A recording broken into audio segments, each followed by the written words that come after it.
민수기 14장 1절에서부터 10절까지 말씀, 이 말씀을 교독하겠습니다. 제가 먼저 읽겠습니다. 온 회중이 소리를 높여 부르짖으며 백성이 밤새도록 통곡하였더라.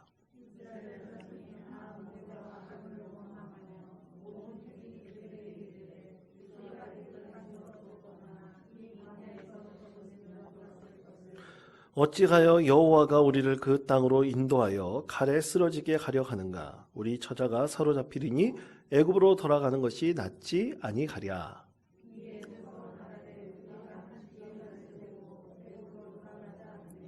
모세와 아론이 이스라엘 자손의 온 회중 앞에서 엎드린지라.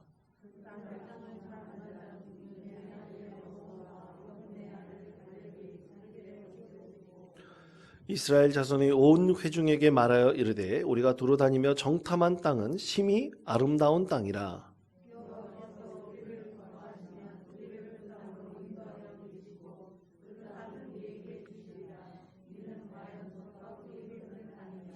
다만 여호와를 거역하지는 말라. 또 그 땅 백성을 두려워하지 말라. 그들은 우리의 먹이라. 그들의 보호자는 그들에게서 떠났고 여호와는 우리와 함께 하시느니라. 그들을 두려워하지 말라 하나 온 회중이 그들을 돌로 치려 하는데 그때 여호와의 영광이 화면에서 이스라엘 모든 자손에게 나타나시리라. 아멘. 할렐루야. 예. 이제 코로나가 점점 코로나에서 벗어나고 있고요. 또 우리 성도들이 믿음의 회복이 되기를 우리가 함께 기도하였습니다. 여러분, 이렇게 예배가 회복되고 우리 성도들이 잃어버렸던 신앙이 온전히 회복되어서 우리가 더욱더 하나님께 영광 올려드릴 수 있는 믿음의 성도 되시기를 바랍니다. 가장 먼저 우리가 예배가 회복되기 위해서는 구역 예배도 회복되어져야 되고 우리 성도들의 교제도 회복되어져야 됩니다. 여러분 그것을 위해서 계속해서 기도해 주시고 우리 교회가 더욱더 하나님 영광 올려드리는데 부족함이 없는 교회 되기를 여러분 서로 격려하시고 함께 기도해 주셨으면 좋겠습니다. 여러분 사람은 누구나 살아가는데 두려움을 경험합니다. 여러분 저는 요즘에 봄이 되어가지고 제가 좀 두려움을 경험하는 것이 있습니다. 그것은 뭐냐면 어젠가 오늘인가 제 아내가 여보 나 오늘 이런 일이 있었는데 얘기를 하더라고요. 이 주방에서 일을 하고 있었는데 갑자기 발에서 뭐가 살살살살 뭐가 간지러움이 느껴지더래요. 딱 봤더니만 엄청나게 큰 돈벌레가 기어가고 있었다고 합니다. 그래가지고 제가 아내를 약 올리려고 아내의 발을 살살살살 긁어줬습니다. 여러분 그런데 그걸 생각해 보니까 갑자기 등골이 쭈뼛쭈뼛 머리가 쓰는 것처럼 등골이 오싹해지기도 합니다. 이 벌레가 기어다닌다 그렇게 생각해 보니까 두려움이 느껴지기도 하더라고요. 근데 여러분 사실 이건 농담이고요. 여러분 우리가 두려움 앞에 서 있으면 참 그 감정이 너무나 싫어서 우리가 참 두려움 없는 세상이 되었으면 좋겠다. 내가 참 용기를 낼 수 있는 사람이 되었으면 좋겠다. 우리가 보통 그렇게 생각할 때가 참 많이 있습니다. 그런데 여러분 두려움의 감정을 너무나 싫어하거나 미워하지 마시기를 권면드립니다. 여러분 두려움의 감정은 사실 우리가 태어날 때부터 느꼈던 원초적인 감정입니다. 태어날 때부터 우리는 사실은 이 세상에 처음 코로 숨을 쉬면서부터 두려움을 느끼게 됩니다. 경험하게 됩니다. 어머니 뱃속에서 안락하게 있다가 우리가 밖으로 나왔을 때 이 세상 모든 것이 다 나에게 주어진 모든 환경은 두려움으로 경험될 수밖에 없습니다. 그래서 원초적인 여러 가지 감정이 있는데 두려움이 있고 또 슬픔이 있고 또 거기에 수치심도 있고요.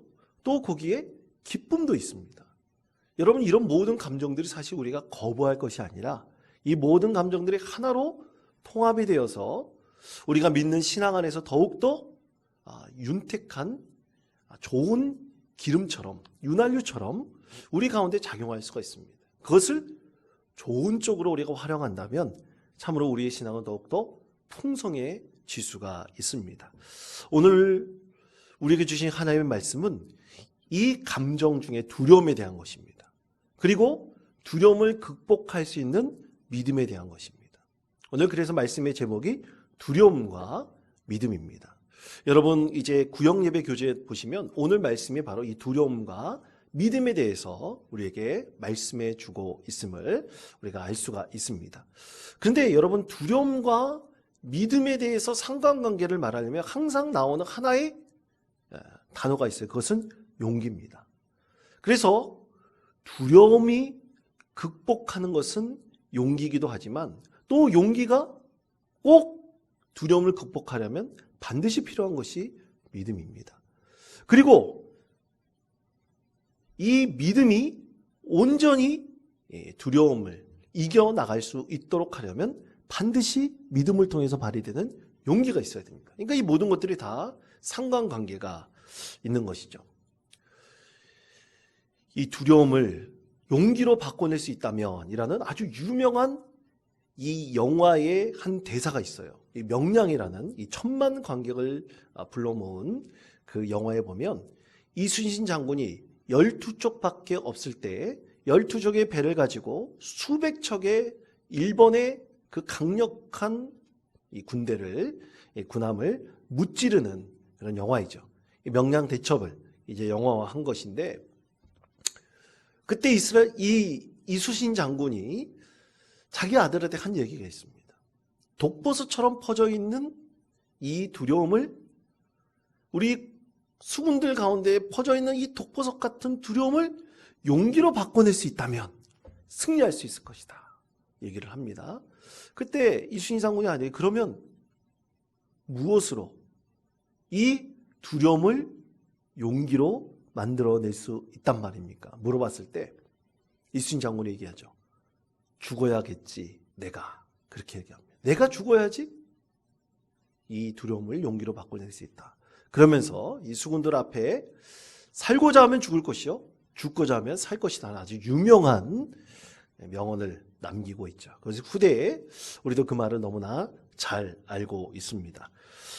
여러분 오늘 말씀 안에서 두려움을 용기로 바꿔낼 이 이스라엘 백성들의 두려움을 용기로 바꿔낼 무언가가 필요합니다. 모세가 가나안 땅을 정탐하라고 보낸 이 정탐꾼들이 돌아와 이 정탐의 내용을 보고했을 때 이스라엘 백성들이 그 보고를 듣자마자 기겁합니다. 자, 그것에 대해서 오늘 말씀 이렇게 전하고 있습니다. 민수기 14장 1절에서부터 3절까지 말씀입니다. 자, 이 말씀을 우리 다 같이 한 목소리로 읽겠습니다. 온 회중이 소리를 높여 부르짖으며 백성이 밤새도록 통곡하였더라. 이스라엘 자손이 다 모세와 아론을 원망하며 온 회중이 그들에게 이르되 죽었거나 이 광야에서 죽었으면 좋았을 것을 어찌하여 여호와가 우리를 그 땅으로 인도하여 칼에 쓰러지게 하려 하는가? 우리 처자가 사로잡히니 애굽으로 돌아가는 것이 낫지 아니하냐. 아멘. 자, 우리를 애굽에서 그냥 놔둬서 죽게 하든지 이 광야에서 죽었으면 더 좋았을 것이다. 백성들이 그렇게 모세와 그리고 아론들을 원망하고 있습니다. 아론을 비롯한 지도자들을 원망하고 있습니다. 백성들이 밤새도록 통곡했다고 말씀하고 있죠. 민수기 14장 1절에서 말씀하고 있습니다. 얼마나 두려웠으면 여러분 밤새도록 통곡했겠습니까? 여러분 사람이 두려움에 빠지면 이전에 있었던 모든 일들이 완전히 이성이 마비되어 버려서 생각도 굳어버려서 완전히 잊어버릴 수도 있습니다. 제가 직접 경험한 건데요. 여러분 군대 가면 반드시 해야 될 훈련이 있습니다. 그 훈련이 사격훈련입니다. 이 사격훈련 할 때 여러분 참 사람이 똑같지가 않아요. 엉뚱한 짓 하는 사람이 분명히 있습니다. 근데 그 엉뚱한 짓이 저하고 같은 조에 있으면 참 골치 아픕니다. 왜냐하면 군대는 개인이 잘못했으면 개인 혼자만 기합을 주면 되잖아요. 꼭 그 조에 그 골치 아픈 사람이 있으면 단체 기합을 줍니다. 어떻게 보면 참 비인권적이라는 생각도 들기도 하는데요. 이제 제가 사격 받으러 갑니다. 받으러 갔을 때 이제 우리 교회 군인이 남편인 분들은 잘 아시겠 겁니다. 이 총소리가 대단히 큽니다. 그래서 고막이 찢어질 정도로 굉장히 커요. 그래서 총 쏘면 귀가 먹먹해지죠. 근데 이제 총소리를 듣고 이 훈련생들이 좀 먼저 이제 앞쪽가 나가고 그 다음 쪽가 나가고 또 그 다음 쪽가 나갈 때 점점 가까워지면 총소리가 가까워지잖아요. 굉장히 겁을 먹습니다. 두려워합니다. 그래서 이제 엎드려 쏴 자세로 이 총을 쏘는데 이 총이 여러분 여러 사람이 자기 총 갖고 올라가진 않아요. 거기 있는 총을 그냥 번갈아 가면서 쏩니다. 그럼 그러다 보면 총이 작동이 잘 되지 않아 가지고 이 총알이 이 실린더 안에 잘 들어가야 되는데 잘 들어가지 않고 이 격발이 안 되고 걸리는 경우도 있어요. 그럼 당황하잖아요. 그러면 어떻게 하냐면 엎드린 자세에서 오른발을 들어야 됩니다. 오른발을 들든지 아니고 왼발을 들어요. 주로 오른발을 들어야 됩니다.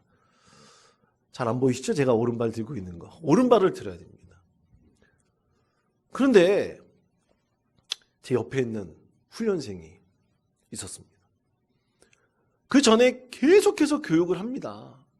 얼차려도 주면서 이 정신 차리라고 그렇게 꼭 기억하라고 문제가 생기면 총을 그 자리에 두고 오른발을 들라고 손도 들면 안 돼요. 꼭 오른발을 들라고 얘기를 하는데 제 옆에 있는 훈련생이 굉장히 긴장을 했었나 봐요.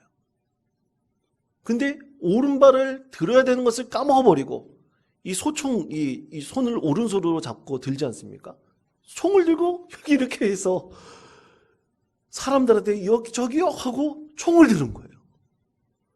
교관이 야 소리 지르면서 난리가 났습니다. 근데 하필이면 제가 옆에 있었는데 저쪽으로 돌리는 거예요. 깜짝 놀랐죠. 그런데 아까 말씀드렸듯이 그러면 그 훈련생만 기합을 주면 되지 않습니까? 같은 조에 있는 모든 사람들 다 기합을 주는 엉뚱한 일을 당하기도 했습니다. 근데 여러분 그렇게 되는 이유가 뭡니까? 두려움 때문에 모든 것이 잊어버렸기 때문이에요.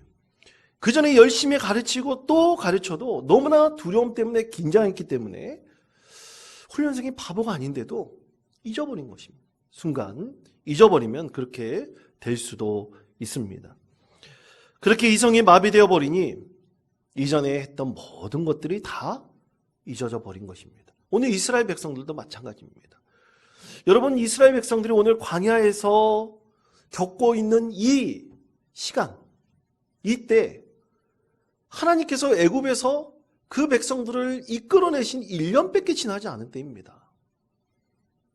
그런데 이스라엘 백성들이 지금 하고 있는 이 모습을 보면 그들이 두려움 나머지 밤새도록 통곡할 정도로 너무나 두려운 나머지 지금까지 하나님께서 그들에게 베풀으셨던 모든 기적들을, 모든 은혜들을 다 잊어버린 것입니다. 자, 이렇게 생각나지 않을 때 오늘 하나님께서는 용기와 믿음의 상관관계를 말씀을 하십니다. 그러면서 오늘 말씀 속에서 두 종류의 사람들이 이스라엘 백성들의 나타남을 분명하게 말씀합니다. 첫 번째는 믿음이 없는 사람들입니다. 믿음이 없는 사람들이 주장하는 것은 과거로 돌아가자. 그들은 그렇게 주장을 합니다. 자, 민수기 14장 4절의 말씀입니다. 이 말씀 우리 다 같이 한 목소리로 읽겠습니다. 이에 서로 말하되 우리가 한 지휘관을 세우고 애굽으로 돌아가자 하매. 아멘. 자, 이스라엘 백성들 가운데 믿음이 없는 자들이 소요를 일으켰습니다. 그들이 다툼을 일으켰습니다. 그리고 그들이 주장했던 것이 뭐라고요? 한 지휘관을 세우자. 한 지휘관을 세우자 그랬습니다. 일명 반란을 일으키자는 얘기입니다. 모세를 바꿔버리고 아론을 제사장 직분에서 내쳐버리고 새로운 지휘관들을 세워서 모세 같은 사람을 세워서 우리가 다 어디로 가자고요? 애굽으로 돌아가자는 것입니다. 지도자를 바꾸면서까지 그들이 갖고 있는 이 두려움을 극복해내지 못했던 참으로 믿음이 없는 이스라엘 백성들의 한 단면을 말씀 가운데 보여주고 있습니다. 사랑하는 성도 여러분, 믿음이 없는 사람은 꿈을 꾸지 못합니다. 특히 하나님의 사역을 감당할 때 있어서 믿음이 없는 사람은 하나님의 꿈이 우리의 꿈이 될 수가 없습니다. 그것은 철칙입니다. 우리가 하나님을 믿는 진정한 믿음 안에서 하나님께서 꿈꾸시는 것을 우리가 꿈꾸고 소망하면서 이뤄갈 수 있습니다. 그것이 바로 믿음의 근본인 것이죠. 그런데 여러분, 우리는 미래에 어떤 일이 일어날지 잘 알지 못하지 않습니까? 이제 코로나 팬데믹이 이루어진 것이 벌써 2년 2개월이 지나가고 있습니다. 여러분 한번 기억해 보십시오. 우리가 원통에 처음 이 코로나 팬데믹이 시작될 때 우리 원통은 되게 청정 지역으로 생각을 했습니다. 자랑했어요. 우리는 환자가 없다. 우리 철저히 방역을 하니까 환자가 없다 그렇게 생각을 했어요. 그런데 악굴사 큰일이 한번 닥쳤죠. 어떤 가게에서 이 코로나 환자가 발생해가지고 급속도로 이 우리 원통 지역에 수십 명이 갑자기 확 발생된 적이 있지 않았습니까? 그때 이 원통 우리 마을에 개미 한 마리 보이지 않을 정도로 조용했습니다. 여러분 기억나시죠? 그때 코로나 걸리면 죽는 줄 알았습니다. 여러분 저도 코로나 걸리면 죽는 줄 알았어요. 근데 그게 불과 한 1년이 조금 전에 있었던 일 아닙니까? 그런데 지금 한번 생각을 해보십시오. 물론 걸리면 안 되죠. 죄송하면 저도 코로나 걸렸습니다. 그런데 참 많이 아프더라고요. 근데 지금 마음에 이전과는 다른 마음이 생겼습니다. 이전과 같은 그런 두려움은 없습니다. 한번 걸려서 낫고 보니까 이 정도쯤이야. 경험을 해보니까 약 먹고 날 정도면 이 정도쯤이야 하는 생각이 들더라고요. 오히려 제가 원통에 와서 독감 걸렸을 때가 더 아프더라고요. 이 정도쯤이야. 별로 우리가 어느 정도만 앓으면 다 나을 수 있는 건 아닌가. 그런 두려움에서 벗어나는 마음이 생겼습니다. 막연한 두려움이 우리에겐 더 큰 아픔과 또 막연한 두려움으로 인해서 우리가 새롭게 가보지 않은 그 길로 인해서 더 큰 두려움을 우리가 경험할 수도 있습니다. 그러나 여러분, 이스라엘 백성들을 보십시오. 그들은 두려움 앞에서 하나님께서 그들 가운데 역사하셔서 그들에게 있었던 두려움을 극복해 주셨던 그 하나님의 기적적인 사건들이 참 많이 있었습니다. 그런 가운데서도 잊어버렸습니다. 이유는 뭡니까? 믿음이 없기 때문입니다.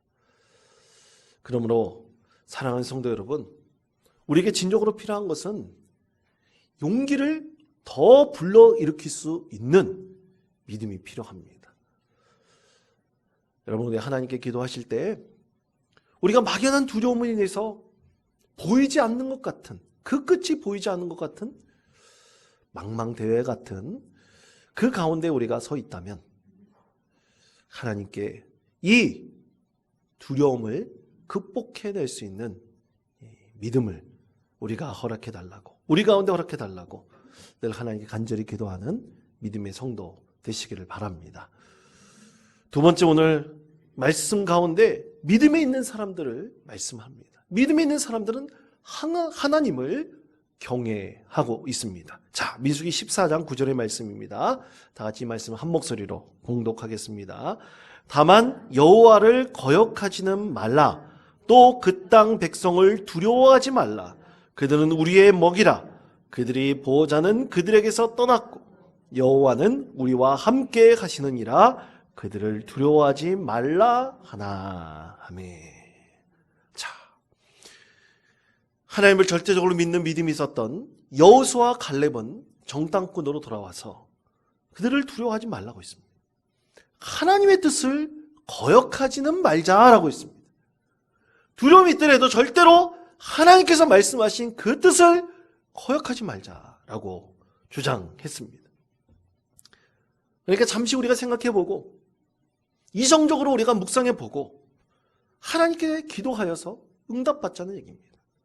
지금까지 이렇게 우리가 기도하면서 하나님께서 우리를 이끌으셨으니 하나님의 뜻을 구하자는 말씀이죠. 하나님을 경외하는 바로 믿음의 태도가 우리에게 반드시 필요합니다. 믿음 있는 자는 그렇습니다.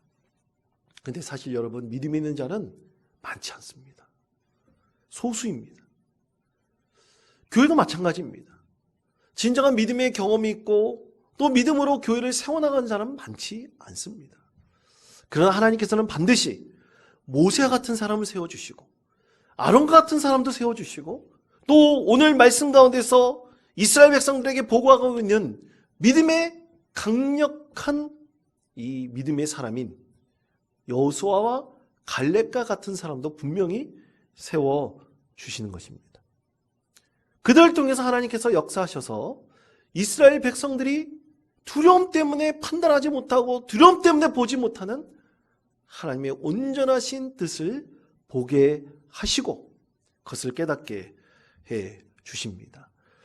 여호수아와 갈렙이 하나님을 온전히 믿고 가나안 땅에 들어가게 하실 것임을, 자, 그들은 어떻게 할 수 있었을까?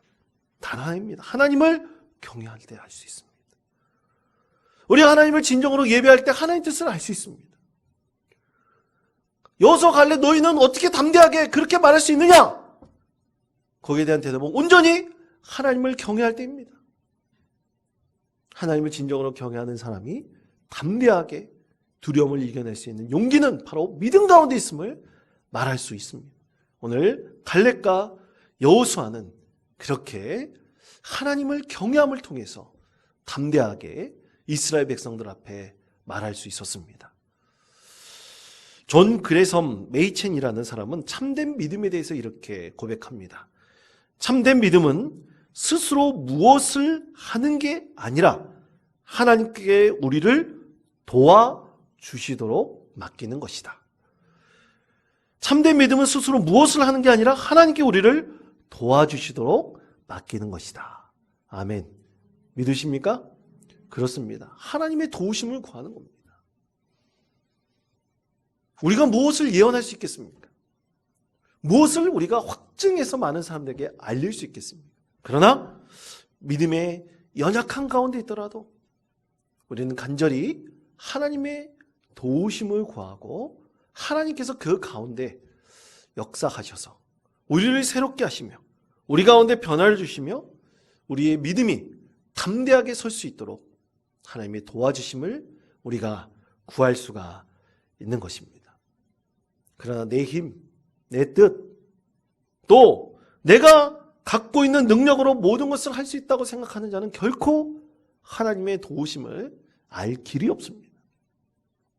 왜냐하면 진정으로 하나님을 경외하지 않기 때문이죠. 사랑하는 성도 여러분, 내 인생을 우리가 생각해 볼 때 우리는 많은 사람들의 도우심 가운데서 우리가 지금까지 살아왔습니다. 우리가 믿는 믿음으로 하나님께서는 많은 이들을 통해서 우리를 도와주셨습니다. 우리를 인도해 주셨습니다. 이스라엘 백성들이 이제 앞으로 이 말씀 이후에 보면 40년 동안 광야에서 생활하게 될 거예요. 그러나 그 가운데서 그들은 믿음의 도전을 받고 하나님께서 그들을 인도하시고 그들 가운데 함께 하시고 그들을 진정으로 도와주시는 그들의 하나님이심을 알게 될 것입니다. 자, 오늘 민수기 14장 9절 말씀에 보면 그들의 보호자는 그들에게서 떠났다고 했습니다. 그들은 바로 가나안 땅의 백성들입니다. 그런데 그들과 상대적으로 누가 함께 하신다고요? 여호와는 우리와 함께 가시느니라. 갈렙과 여호수아는 담대하게 이스라엘 백성들에게 하나님의 말씀을 선포하고 있습니다. 사랑하는 성도 여러분, 우리가 더욱더 하나님을 경외하는 믿음을 갖기를 늘 하나님께 구하십시다. 그래서 우리 인생 가운데 하나님께서 도와주시고 인도해 주시고 함께해 주시는 참 놀라운 은혜를 우리 삶 가운데 늘 경험하고 하나님의 은혜에 감사할 수 있는 믿음의 자녀 되시기를 바랍니다. 용기는 진정한 믿음 안에서 나타납니다. 그 용기로 두려움을 극복할 수 있습니다. 이런 믿음으로 이 세상 모든 두려움 가운데서 하나님의 온전하신 뜻을 이루고 하나님께 경외함으로 하나님과 감사와 영광을 올려드릴 수 있는 믿음의 성도 되시기를 간절히 축원드립니다.